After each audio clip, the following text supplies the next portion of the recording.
Assalamualaikum akhi ukhti. Ambil Al-Quran, mari mengaji. Ketemu lagi sama channel ini. Selamat datang di Kartika Sustri. Jalan-jalan ke Palembang, lupa membeli kemplang. Penonton YouTube yang Allah sayang, please like, comment, and subscribe sekarang. Buah duku, buah rambutan dimakan monyet di tengah hutan. Saudara-saudara yang cari hiburan, klik YouTubeku, lanjut nonton. Makan tempoyak tengah dalu, sambal terasi enak rasanya. Bagi kamu yang sudah subscribe aku doakan semoga masuk surga. Assalamualaikum warahmatullahi wabarakatuh. Ayo Ananda, apa kabar semua yang ada di rumah? Hari ini bertemu lagi dengan Ustazah Susti Kartika. Kita akan melanjutkan belajar bersama kita tematik. Nah, ini masih dengan tematik 2D. Subtema 1, pembelajaran 4. Nah, Nanda, sebelum mulai pembelajaran hari ini, mari bersama-sama kita berdoa kepada Allah Subhanahu wa taala. Semoga kita semua dalam keadaan sehat walafiat, dilindungi oleh Allah Subhanahu wa taala, dan senantiasa semangat dalam belajar. Nah, Nanda, hari ini sebelum mulai pembelajaran hari ini, mari bersama-sama kita melafazkan basmalah. Bismillahirrahmanirrahim. Nanda semua sekarang lanjutkan pembelajarannya. Buka buku tematiknya, halaman pembelajaran 4, halaman 22. Apa aja ceritanya? Nah, hari ini kita belajar tentang bagaimana membacakan sebuah puisi. Apa puisi ya Nanda? Apakah puisi itu sama dengan cara membaca buku, atau cara membaca koran, atau mungkin kita bagaimana cara menghafal sesuatu? Nah, puisi ini berbeda dengan cara membaca buku biasa. Kenapa dibilang berbeda? Membaca puisi itu tidak sama dengan membaca sebuah cerita. Nah, puisi juga harus dibaca dengan penuh perasaan. Kalau kita membaca isi puisinya tentang kesedihan, berarti kita juga harus sedih membacanya. Kalau kita melihat isi puisinya tentang semangat, berarti kita juga harus semangat. Kalau puisinya tentang kegembiraan, kebahagiaan, berarti kita juga membacanya harus dengan perasaan yang bahagia. Kenapa Nanda demikian? Karena membaca puisi itu tidak semua orang bisa tahu langsung kalau itu puisi. Makanya dengan mendengar puisi dari kita, orang lain akan paham kalau ini sebuah puisi, maksudnya untuk apa. Kemudian pesan yang disampaikan apa. Nah, Nanda coba lihat hari ini Ino membaca puisi tentang apa judulnya?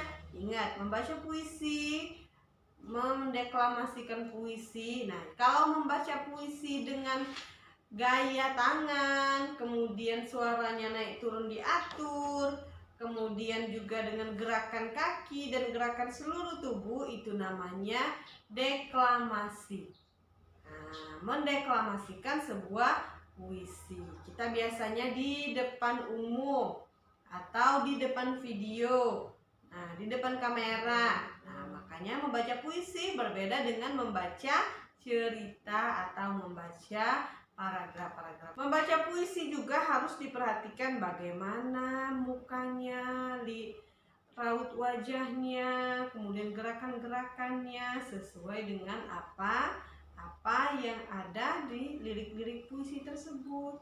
Nah, puisi itu terdiri dari apa Nanda? Terdiri baris-baris. Nah, baris-baris itu kalau sudah satu baris, kalau sudah sampai 3 atau 4 baris atau 5 baris, itu namanya bait puisi.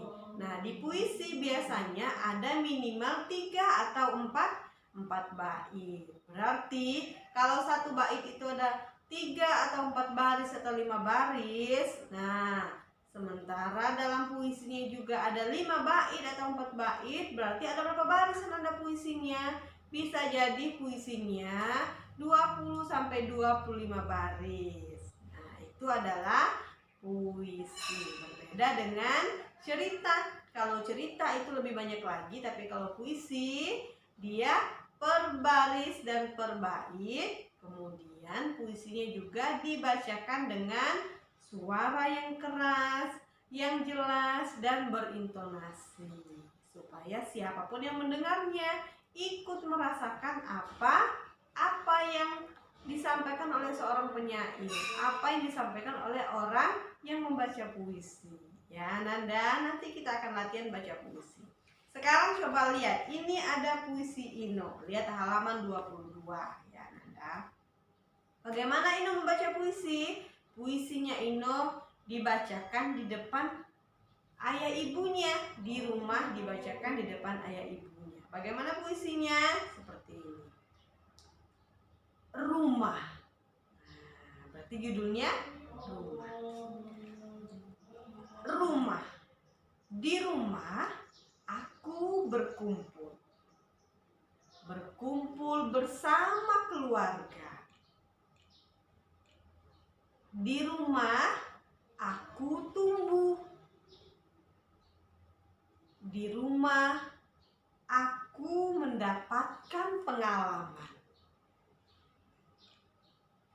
Di rumah ayah dan ibu mengajariku. Ayah dan ibu tak pernah lelah merawatku. Aku selalu ingin cepat pulang ke rumah. Nah, itu adalah contoh puisi. Kalau kita membaca puisi, kita bayangkan kita lagi di sebuah tempat yang ada di cerita, di puisi tersebut. Berarti di rumah, sebenarnya kita membayangkan sebuah rumah. Bagaimana kenyamanan di rumah? Ada ayah, ada ibu, kemudian ada kakak, ada adik. Di rumah kita selalu bahagia. Nah, itu adalah contoh puisi Ino tentang rumah. Coba lihat lagi, sudah punya puisi ini tentang gotong royong. Nah, kalau tadi puisi tentang bahagia dan nyaman di rumah, sekarang kita tentang gotong royong. Bagaimana gotong royong? Coba lihat puisinya. Anda boleh berdiri, boleh juga sambil duduk, tapi yang penting puisinya membuat siapapun yang mendengarnya itu akan senang, itu ikut merasakan apa yang kita sampaikan melalui puisi. Nah, puisinya ini apa judulnya? Ayo gotong royong. Ayo kawan, kita gotong royong. Pekerjaan berat menjadi ringan. Pekerjaan sulit menjadi mudah. 1, 2, dan 3. Ayo kita bersama-sama. Ayo bersihkan sekolah kita. Ayo kawan, janganlah malas. Jangan cemaskan peluh. Tak perlu takut lelah. Asal senang dan gembira, seluruh lelah akan hilang. Lingkungan bersih, rapi, tertata. Nah, Ananda bisa lebih semangat lagi dari Ustazah membaca puisinya. Yang penting puisinya berarti ini puisinya semangat, mengajak teman-teman untuk gotong royong supaya kita bersih-bersih di lingkungan sekolah, di lingkungan rumah, dan tidak boleh malas. Nah, jadi namanya kita mengajak orang berarti kita juga harus bersemangat. Begitulah kita membaca puisi. Apa saja yang kita nilai ketika membaca puisi ya Nanda? Pertama, ekspresi atau mimik wajah. Ekspresi itu apa nak? Bagaimana kita melihat mukanya kita, muka orang yang sedang baca puisi itu. Ketika dia sedang membacakan puisi tentang kesedihan, berarti dilihat juga ekspresi dia sedih. Tapi kalau dia membaca puisi yang bahagia, nah tidak mungkin juga kita baca puisi bahagia tapi menangis. Nah, itulah tadi bagaimana cara membaca puisi sesuai dengan apa yang ada dalam puisi tersebut. Lalu yang kedua yang dinilai apa lagi nak? Suara. Baca puisi kalau kita depan orang ramai, misalnya kita membaca puisi tentang Allah, tentang Tuhan. Bagaimana kita mengucapkan kalimatnya dengan nada yang lembut tapi tegas. Nah, atau mungkin kita mau mengajak orang dengan bersemangat. Beda lagi kalau misalnya kita mengajak orang tapi dengan suara yang kecil, maka orang tidak akan mendengarkan. Itulah tadi makanya yang dinilai dari membaca puisi adalah suaranya. Lalu kemudian pengucapan kata-kata. Ingat, biasanya seorang penulis puisi akan menuliskan puisi dengan kata-kata yang unik, kata-katanya yang berbeda dari kata biasa. Nah, dengan kata-kata yang sudah tidak biasa ini juga, makanya para pembaca puisi harusnya bisa dengan jelas menyebutkan kata-katanya supaya orang lain bisa jelas dan paham.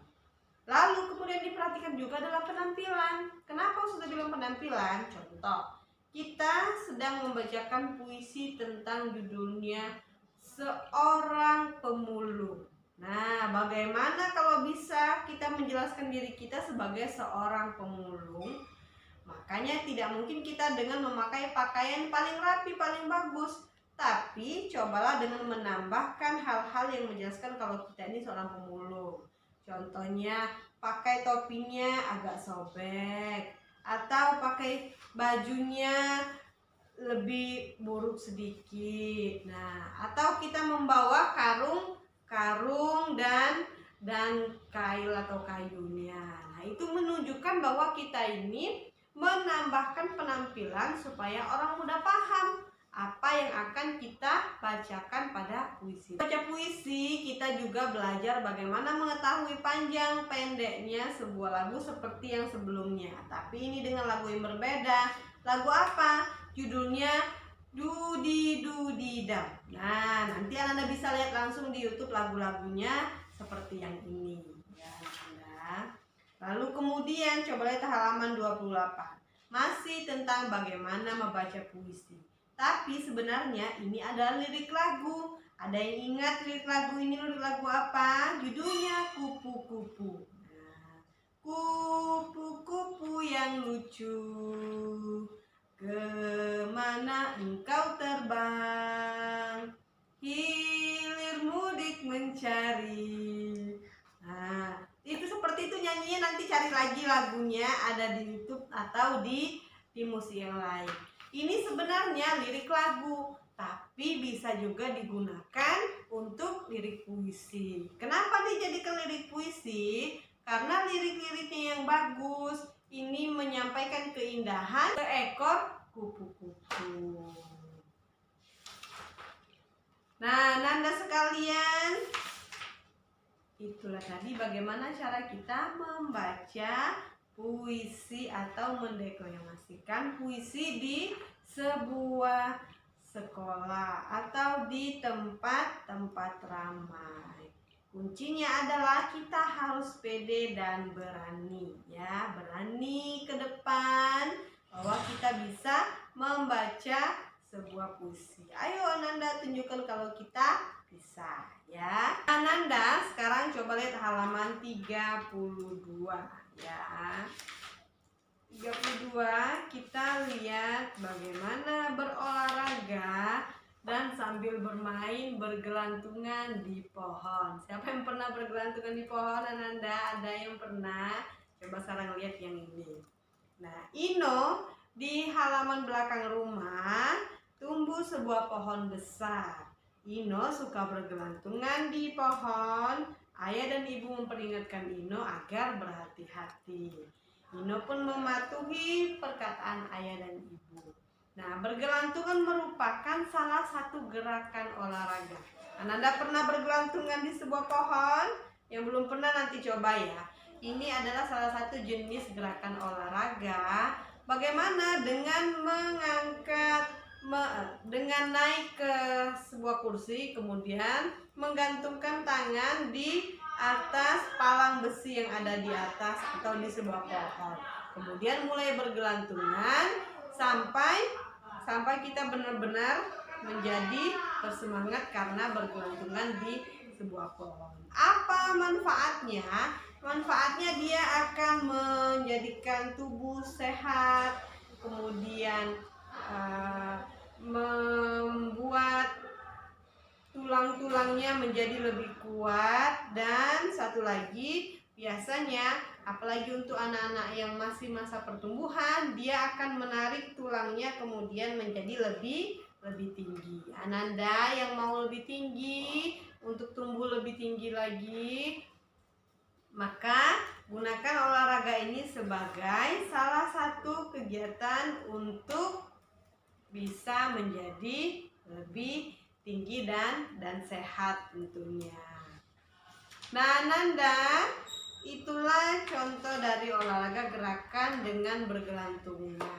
Nah, tadi kita sudah belajar puisi, sudah belajar bernyanyi. Sekarang tugasnya Nanda membacakan puisi dengan ekspresinya masing-masing.